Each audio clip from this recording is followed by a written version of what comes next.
जो रजब भट्ट को उन्होंने कहा कि तुम माफ़ी मांगो और तुम कहो कि तुम आइंदा के बाद ऐसा कुछ नहीं करोगे, सॉफ्टवेयर अपडेट हो गया, इस सारे सिनेरियो में आप कहाँ पर थे उस वक्त? वो जो वकला जो इन पर हमलावर हुए उनमें से आधे ऐसे थे जो हमारे साथ जो उनसे खड़े होके वहाँ पे चपकलिश करना शुरू कर दी और उन्होंने हमारे साथ बदनज़मी शुरू कर दी। तो रजब की तरफ से मुकदमे इंदराज की दरख्वास्त जो है हम दायर कर रहे हैं। इस पे तादीदी कार्रवाई वकला के खिलाफ करनी होगी, इनके लाइसेंस मुअत्तल करने होंगे। जिस तरीके से उन्होंने कहा था कि ये जो मैं तो इनको वकील ही नहीं मानता, जिस तरीके से इन्होंने गुटका मावा मुंह में रखा हुआ होता है और इनकी तो हैसियत ही नहीं थी कि ये मुझे आज क्या, ये मुझे कभी भी नहीं ला पाते, मैं अपनी चॉइस से यहाँ पर आया हूँ। वकला तनकीद से बालातर नहीं है। कोई वकील जो है वो इस दुनिया में उसके पास लाइसेंस टू प्रैक्टिस है, लाइसेंस टू किल नहीं है। हियरिंग हुई है, मामला कहाँ तक पहुंचा और बहुत सारे केसेस सारे आप देख रहे हैं, उनमें से कितने केसेस में क्लियर आउट हो चुके हैं, कितने केसेस में अभी रहते हैं? तो ये मुकदमात जो है वो बिल्कुल 100 नहीं 1000% जो है वो खारिज होने वाले हैं, बिकॉज ये मेरिटलेस केसेस हैं। लाहौर की अदालत की हम बात कर रहे हैं और कराची की अदालत की हम बात कर लें तो आपको क्या डिफरेंस नजर आया है इस केस को लेकर? हमारी इनसे वाज़ेह तवक्को है कि इसको ये पब्लिकली स्ट्रांगली कंडेम करेंगे। कि आज जो हाथा अदालत में हुआ है, आप उसके बारे में मुझे बताइए कि हुआ क्या? जब वो नीचे बैठा तो उसने कहा कि मैं इसको तोड़ दूं, तो मैंने उसको कहा कि नहीं, तुम्हें बहादुरी दिखानी होगी। अचानक से आप ये किस चक्कर में फंस गए जहाँ पर जो है वो अदालतों के चक्कर भी लगाने पड़ रहे हैं? कभी जिंदगी में सोचा था कि अदालतों के चक्कर भी लगाने पड़ेंगे? रजब ने उसके खिलाफ जो स्टेटमेंट ली वो उसकी बनती थी, मैं उसकी स्टेटमेंट के साथ खड़ा हूँ। टिकटॉकर नौसरबाज वकील हमारी सोसाइटी में आ गए हैं जो सिर्फ अपने व्यूज के चक्कर में हम फेमस लोगों के पीछे पड़ के अपना मंजन बेचते हैं लोगों के अंदर। आप तो काफी टाइम से लंदन में ही हैं, तो आपने साथ आने का फैसला भाईचारे में ही किया? हमने पिछले कुछ 3-4 महीनों में कोई ऐसा दिन नहीं कि जिस दिन हमने मियां साहब को फोन किया हो कि खुदा के लिए हमें बुला लें। तो आपको लगता नहीं है कि उस जिम्मेदारी में कहीं ना कहीं कोताही तो हुई है? ऐसी बातों का सम टाइम निकल जाना और इसके ऊपर साथ में जो एडिटिंग होती है वाली टीम होती है उसको भी देखना चाहिए। सम टाइम वो भी इसको बेध्याना कर देते हैं। अस्सलाम वालेकुम, मैं हूं आपकी मेज़बान शाइस्ता रज़ा 24 डिजिटल के साथ एक दफ़ा फिर से खुशामदीद। आज के प्रोग्राम में हम लोग बात करें एक ऐसे इंसिडेंट की जिसने तूफ़ान बदतमीज़ी बर्पा किया पूरे सोशल मीडिया पर। जिस तरीके से हम लोग देख रहे हैं रजब भट्ट, जिनका केस काफ़ी टाइम से जो है वो बहुत ज़्यादा सुनवाई में आ रहा है, बहुत सारे लोग उस पर बात भी कर रहे हैं और उसी केस की जो पेशी थी जो कि उनकी कराची शहर में थी, वो कराची उसके लिए आए अदालत में और उसके बाद जो अदालत में हुआ उसी पर बात करने के लिए बैरिस्टर मियां अली इशफाक साहब हमारे साथ मौजूद हैं जो कि वकील हैं रजब भट्ट के, और साथ ही साथ नदीम हमारे साथ मौजूद हैं जो कि एक रोल प्ले कर रहे हैं बेस्ट फ्रेंड होने का। तो उनको वेलकम करते हैं और तमाम तर सवालात के जवाब लेने की कोशिश करते हैं। अस्सलाम वालेकुम, कैसे हैं सर आप? थैंक यू सर जी, मुझे बताइएगा कि आपके बारे में हमेशा ये बात होती है कि जब भी कोई इंपॉर्टेंट केस होता है या जब भी कोई ऐसा कंट्रोवर्शियल केस होता है तो सबसे पहले बॉल जो है वो आपकी कोर्ट में आती है, और उसके बाद ये जो रजब भट्ट वाला इंसिडेंट हुआ है, ये आज जो इंसिडेंट हुआ है, क्या इंसिडेंट था ये? ये जो दिन दिहाड़े अदालत के अहाते में रजब भट्ट पर एक हमला किया गया जानलेवा, जिसमें उसको छोटे और बड़े कई जो है वो जख्म आए हैं। इस अनफॉर्चुनेट इंसिडेंट को ग्लोबली अब देखा गया है। कैमरे की कई आंखें, कई ऐसे आपके कुलीग जर्नलिस्ट थे, मीडिया के लोग थे जिन्होंने इसको कवर किया। चंद वकला, सिर्फ 2 या 3 या 4 वकला, 2 लाख वकील जो पाकिस्तान में है, उनकी शर्मिंदगी का बाइस बने, लोगों पे कातिलाने हमले करें, जानलेवा हमला करें, तशद्दुद करें। This is an unacceptable practice. Sindh high court के चीफ जस्टिस से मेरी इस्तदा है कि इसका एक नोटिस लिया जाए। जहां तक रजब का सवाल है तो रजब की तरफ से मुकदमे इंदराज की दरख्वास्त जो है वो हम दायर कर रहे हैं। बाकी मेरे कराची में ऑफिसेज हैं 2, यहाँ पे दर्जन बार 1.5 दर्जन वकला जो है काम करते हैं। चूंकि हमारे क्लाइंट के साथ हमारी आंखों के सामने यानी शाहिदीन है, हम हमारे साथ भी जो है वो वकला ने शर्मनाक रवैया जो है वो रखा और बिल्कुल अनएक्सेप्टेबल किस्म का उनका ये कंडक्ट है और ये कोड ऑफ एथिक्स की स्ट्रिक्ट वायलेशन है। ये मिसकॉन्डक्ट है इन लॉयर्स का। तो हम as a lawyer, responsible lawyers, पढ़े लिखे लोग होने के नाते अपनी जो वाइस चेयरमैन है सिंध बार काउंसिल के, हमारे जो चेयरमैन यहाँ पे डिसिप्लिनरी कमेटी है सिंध बार काउंसिल के, Sindh high court bar association के प्रेसिडेंट, कराची बार एसोसिएशन के प्रेसिडेंट, इन सब से हम जो है वो बाज़ाब्ता दरख्वास्त देके और इनको सबको हम सीसी कर रहे हैं। जो पाकिस्तान बार काउंसिल हमारी सुप्रीम रेगुलेटरी बॉडी है कि ये ऐसा वकूआ नहीं है कि जिसको हम ऐसी जाने देंगे। इसका सद्देबात करना लाज़िम मलज़ूम है। इस पे तादीदी कार्रवाई वकला के खिलाफ करनी होगी, इनके लाइसेंस मुअत्तल करनी होंगे। ओके अच्छा मियां साहब, मुझे ये भी बताइएगा कि जिस तरीके से लोग देखते हैं, बहुत बड़ी तादाद है, बहुत बड़े तादाद उन लोगों की है जो कि व्यूअर्स हैं रजब भट्ट के। अक्सर व बेशतर ये देखा जाता है जो कि लोगों की जानिब से भी एक कंसर्न आता है और जो वकला की जानिब से भी एक कंसर्न आया कि जिस तरीके से धमकी आमेज रवैया रखा जाता है, जिस तरीके से रजब भट्ट की जानिब से कभी कभार इस तरह की ज़बान इस्तेमाल की जाती है या इश्तियाल अंगेज़ी की जाती है, जिसकी वजह से वकला बरादरी जो है वो उनसे नाराज़ थी। यकीनी तौर पर जो काम हुआ है जो आज, वो तो डेफिनेटली उसको तो उसको हम सही कह नहीं सकते, लेकिन जो रजब भट्ट की जानिब से किया जाता है तो बीइंग आप स्पेसिफिकली मुझे पॉइंट आउट मतलब करें, जिस आपका तरीके से क्वेश्चन उन्होंने है। कहा, जिस तरीके से उन्होंने कहा था कि ये जो, मैं तो इनको वकील ही नहीं मानता, जिस तरीके से इन्होंने गुटखा मावा मुंह में रखा हुआ होता है और इनकी तो हैसियत ही नहीं थी कि ये मुझे आज क्या, ये मुझे कभी भी नहीं ला पाते, मैं अपनी चॉइस से यहाँ पर आया हूँ। तो होता है कि कभी कभार ऐसा हो जाता है कि वकला कहते हैं कि हमारी इज्जत पर बात आ गई, देखें, वो वाला एलिमेंट लग रहा है। देखिए, पाकिस्तान में मैंने बताया 2 लाख वकील हैं। वकला कम्युनिटी जो है, लीगल फ्रेटर्निटी, एक यूनिक किस्म की, एक क्रीम ऑफ सोसाइटी इसे कहते हैं। हम जब वकील सुबह उठते हैं, अपने काले कोट पैंट को पहनते हैं, अपनी टाइज जो हैं वो पहनते हैं, अपने शूज़ को पॉलिश करते हैं, सॉक्स पहनते हैं, अपने आप को हाइड एंड टाइट जो है वो करते हैं, तो इसका मतलब क्या है? That we want to have a very professional conduct, जिसमें हम अपने कोड ऑफ कंडक्ट और कोड ऑफ एथिक्स के मुताबिक। बिल्कुल। मैं आपको बताऊं कि कमरा अदालत में या अदालती और वकालती निज़ाम में वकला जो है वो अपने आप को इतने यूनिक तरीके से अवाम में प्रेजेंट करते हैं कि ये एक रिस्पेक्टेबल किस्म के तो लोगों के तौर पर सिर्फ होने या माने नहीं जाने चाहिए, नज़र भी आने चाहिए। Exactly. जब आप किसी भी वकील का गैर पेशा वराना रवैया या गैर मुनासिब रवैया देखते हैं और उसके उस गैर मुनासिब रवैये को आप हाईलाइट करते हैं, तो ये वकला की तस्हीक नहीं है। वकला तनकीद से बालातर नहीं है। कोई वकील जो है वो इस दुनिया में उसके पास लाइसेंस टू प्रैक्टिस है, लाइसेंस टू किल नहीं है। किसी भी वकील ने कमरा अदालत में जाके अपने किसी भी मौक्किल की बेस्ट पॉसिबल इफेक्टिव रिप्रेजेंटेशन देनी होती है, वो उसका माउथ पीस होता है। और वकील को अपने वेयर एंड टेयर से, अपने कंडक्ट से जो है वो वकील नजर भी आना चाहिए। और अगर किसी शख्स ने कोई ऐसी बात कर दी है तो कोई वकील जो है वो बालातर नहीं है। You understand? तो इसमें वकला की तस्हीक का सवाल ही पैदा नहीं होता। और किसी किस्म की, मेरी राय में, कोई प्रोवोकेटिव स्टेटमेंट नहीं है। आपने एक तरफा जो है किसी वकील की एक ऑब्जेक्शन जो है वो हाईलाइट किया, जो उसको अपनी ज़ात की हद तक है। किसी एक फ़र्द का मसला वकला कम्युनिटी का मसला नहीं है। किसी इनफरादी वकील के इनफरादी मामलात को आप लीगल फ्रेटर्निटी या पूरी लॉयर्स की कम्युनिटी के साथ एसोसिएट नहीं कर सकते। यही वो एक बैड प्रैक्टिस है, यही वो एक इल इन्फॉर्म्ड बेसिस हैं जिसकी वजह से हम लोगों को टारगेट करते हैं। ये बिल्कुल भी जो है वो काबिल जवाज़ बुनियाद ही नहीं है, जिसको आप बुनियाद बनाकर जो है वो लोगों पर पुरतशद्दुद जो है वो अमल करें। That is totally unacceptable and we are going to proceed against it. ठीक है। अच्छा मियां साहब, मुझे ये भी बताइएगा, जिस तरीके से आज तमाम अहाता अदालत में जो सब कुछ हुआ, उसके बाद का लाए अमल तो आपने बता दिया है, लेकिन उसके बाद हेयरिंग हुई है, मामला कहाँ तक पहुंचा और बहुत सारे केसेस सारे आप देख रहे हैं, उनमें से कितने केसेस में क्लियर आउट हो चुके हैं, कितने केसेस में अभी रहते हैं? देखें, आज अदालत में चूँकि एक हमारी विंटर्स वेकेशन भी चल रही हैं, लेकिन हमने लास्ट डेट ऑफ हेयरिंग पे भी ऑनरेबल जज से रिक्वेस्ट की थी कि इसमें रीजनेबल टाइम दें। उन्होंने 7 डेज़ का टाइम दिया।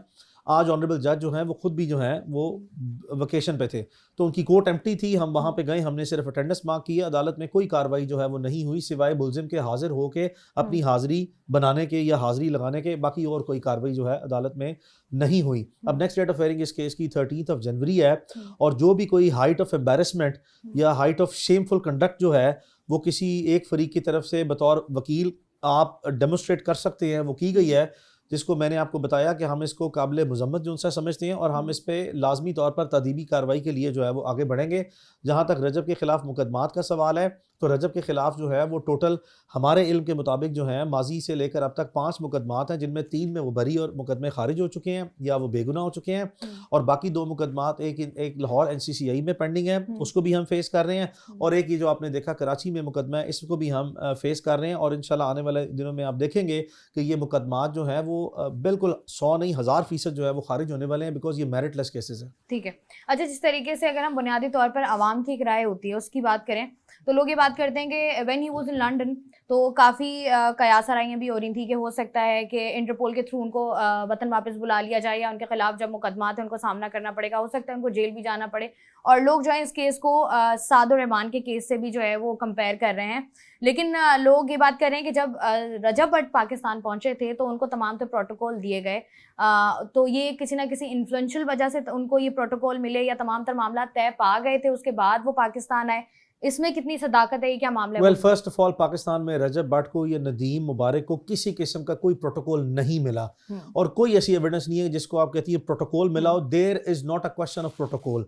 मैं आपको ये याद दिलाता चलूँ कि ये जब एयरपोर्ट पे पाकिस्तान में इस्लामाबाद हाई कोर्ट में इन्होंने अप्रोच किया, इनको प्रोटेक्टिव बेल ग्रांट हुई और ये जब इस्लामाबाद हाई कोर्ट पे पहुंचे, इस्लामाबाद एयरपोर्ट पे पहुंचे तो ये 2.5 घंटे जो है इमिग्रेशन के प्रोसेस से इनकी टफ किस्म की स्क्रूटनी हुई जिसके बाद पास होने हैं। सो मुझे नहीं पता कि ये कौन सा ऐसा प्रोटोकॉल है जिसमें आप एयरपोर्ट पे पहुंचे और आप 2.5 आवर्स जो है वो एक टफ स्क्रूटनी के प्रोसेस से गुजर के आपकी इमिग्रेशन जो है वो हो। सो ना ही किसी के साथ नदीम मुबारक या किसी का रजब भट्ट के साथ माजी में कोई ताल्लुक या वास्ता जो है वो ऐसा रहा है। एक ही इनकी मामला फहमी है और एक ही इनके मामला तय होते हैं, वो ये अदालतों में जाते हैं और ये अदालतों में जाके अपने मामला जो हैं उनको देखते हैं as a law abiding citizen. और अगर इनके कोई ऐसे मामला तय किए होते तो आज आपने देखा कि यहाँ पे अदालतों में जिस तरह की बदमज़गी या जिस तरह की एक बदनज़मी का मुजाहरा किया गया, तो ये ऑब्वियसली जितनी स्पेकुलेशन है, ये जितने र्यूमर फैक्ट्री है, उसकी तमाम स्पेकुलेशन को ऑटोमेटिकली जो है वो डिसमिस करता है। आपको लगता है मियां साहब there is a difference between Lahore and Karachi कि आप कह लें कि एक बिहेवियरल चेंज होता है, लाहौर की अदालत की हम बात कर रहे हैं और कराची की अदालत की हम बात कर लें, तो आपको क्या डिफरेंस नज़र आया है इस केस को लेकर? देखिए, मैंने हमेशा जो है, मैं पिछले 10 साल से जो है वो सिंध भर में प्रैक्टिस कर रहा हूँ। कश्मीर से लेकर कराची तक मैंने प्रैक्टिस की है। मैं सिंध हाई कोर्ट में, लाड़काना बेंच में, सखर बेंच में, हैदराबाद बेंच में, कराची बेंच में आया हूँ। मेरी राय में हमेशा से मैं कराची कोर्ट्स जो हमारी नहीं हैं वो पेशा वराना एतबार से और अपने कंडक्ट के एतबार से एक आइडियल कोर्ट्स नहीं हैं। और जहाँ तक है कि लाहौर के वकला में या कोई कराची के जो सा वकला में कोई ऐसा कभी डिफरेंस नहीं होता, बल्कि मैं हमेशा जो सा है वो ये इस चीज़ को अप्रिशिएट करता हूँ कि सिंध में एक लेवल ऑफ टॉलरेंस जो है या लेवल ऑफ जो एक हमारी एक्सेप्टेबिलिटी है या जो एक लिबरलिज्म है, यानी कि एक अप्रोप्रिएट बैलेंस अप्रोच है, वो पूरे पाकिस्तान भर से हमेशा ज़्यादा रही है। लेकिन और दूसरा ये कि हमने हमेशा जो है वो सिंध को अप्रिशिएट किया है मुल्क भर में कि ये एक ऐसे सूबे के कश्मीर से लेकर कराची तक लोग हैं जिनकी मेहमान नवाजी जो है that is second to none. ये अपनी एक नुमाया मुनफरद जो है मकाम रखते हैं। बट अनफॉर्चुनेटली ये जो हुआ है आज, इससे पूरे पाकिस्तान में जो तासुर है, जो हमने माजी में जो सा एक एडमिटेड और एक पब्लिक पोजीशन लेके रखी है, उसको भी बड़ा सख्त किस्म का धचका लगा है। उससे भी एक बड़ी सख्त जो है वो एक पूरी एक सिंध की मेहमान नवाजी को जो है वो एक बहुत बड़ा सवेर डेंट जो सा डला है। सिर्फ एक दो लोगों की छोटी सी शोबदेबाजी ने जो है वो इस सूबे की करोड़ों अवाम जो हैं उनके जो एक पब्लिक इमेज है उसको कॉम्प्रोमाइज़ करने की या टार्निश करने की एक अटेम्प्ट जो है वो ली गई है, जो कि मेरी नज़र में अनसक्सेसफुल है और रहेगी। इतने बड़े सूबे के इतने अच्छे और ख़ूबसूरत लोग जो हैं, जो बाय लार्ज लाखों लोगों की मेहमान नवाजी करते हैं, उनको किसी एक या दो इस तरह के जो लोग हैं, ख़ासकर जो अदालतें हैं, जो अदालती निज़ाम को जो धचका पड़ा है कि कौन शख्स ऐसा है जो अदालती निज़ाम पर जो है वो एतमाद करेगा। और हमने माजी में देखा कि वकील जब फरीक बनते हैं ना मुकदमों में, तो हम वो खुद ही हैं कि हमने अपने कुलीग्स की, हमारे लीगल फ्रेटर्निटी में कुलीग्स की हमने लाशें भी जो सा जाके उठाई हैं, हमने खुद जो सा है उनको ज़ख्मी होते उठाया है, हमने उनको जो सा है उनके घर वालों को जो सा है वो इस तरह एक खुदा न खास्ता जो है वो नुकसान उठाते हुए जो सा देखा है।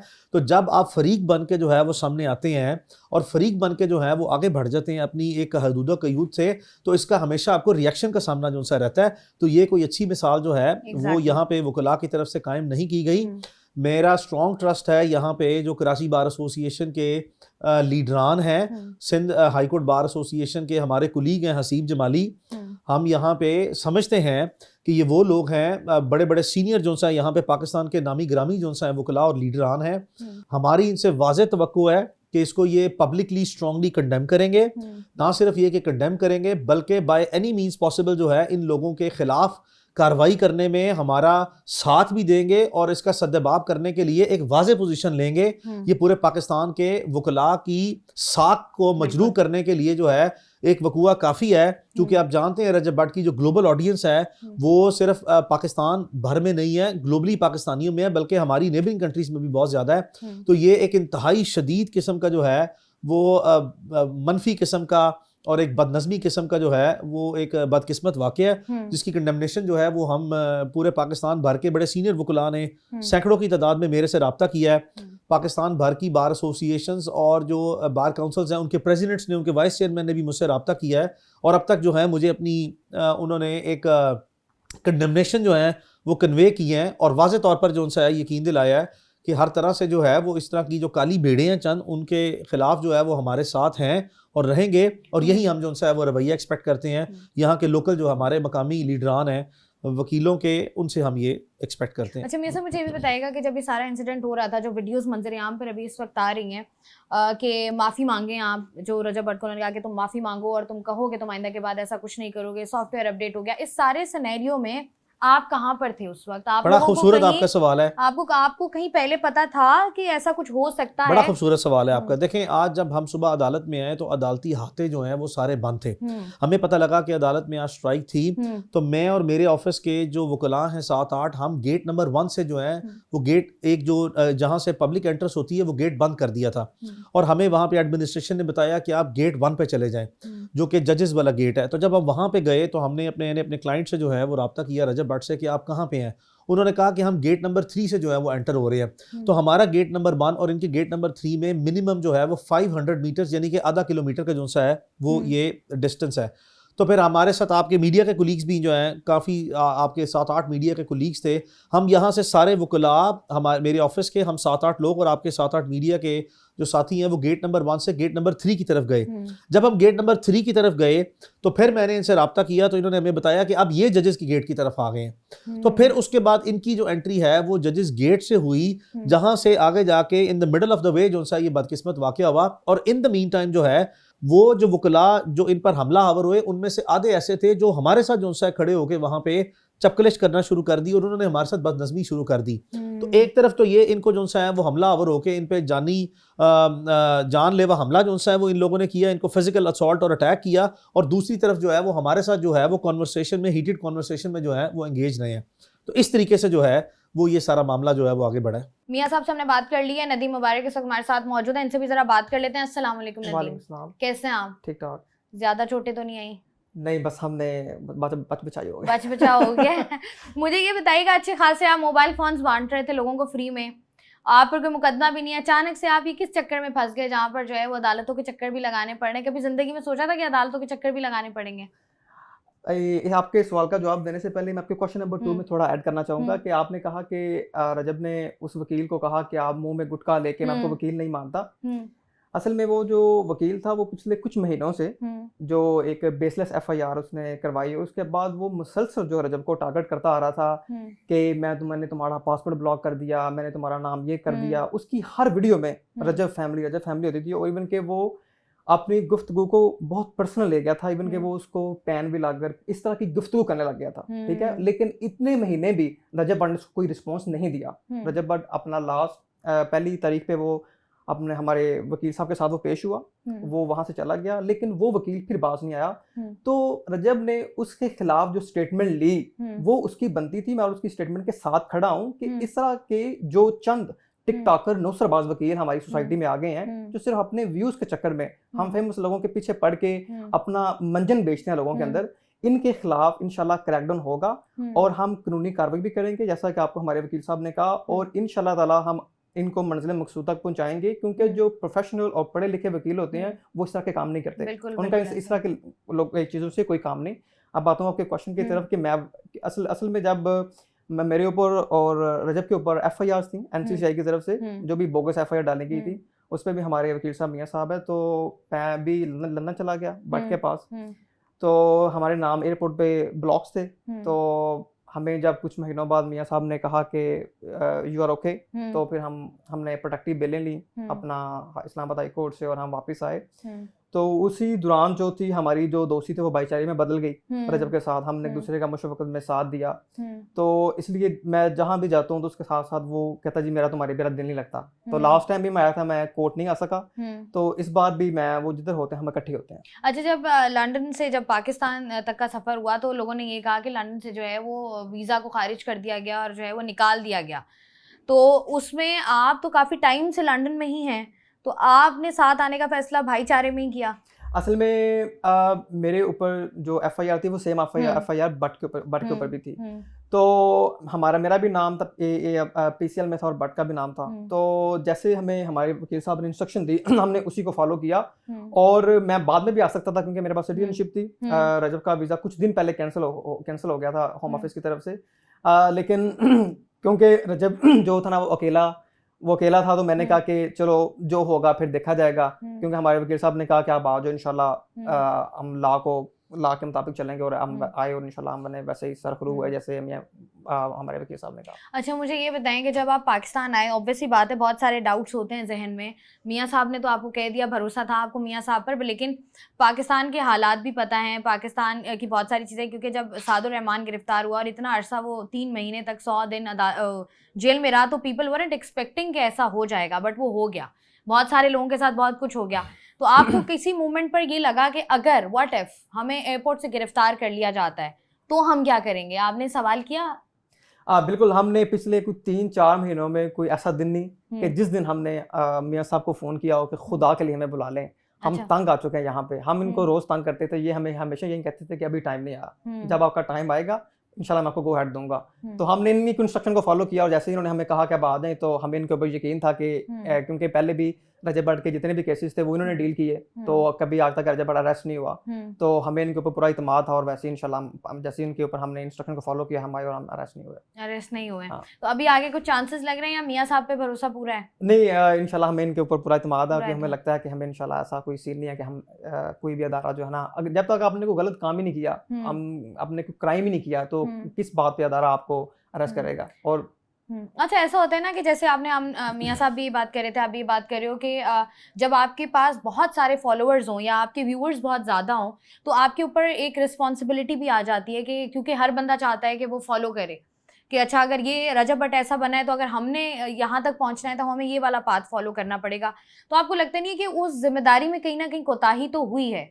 कुछ ऐसी बातें या कुछ ब्लॉग्स में या कुछ ऐसी बातें कह दी जाती हैं जिसकी वजह से जो है वो लोग जो है वो उसको गलत इन्फ्लुएंस गलत हो जाते हैं?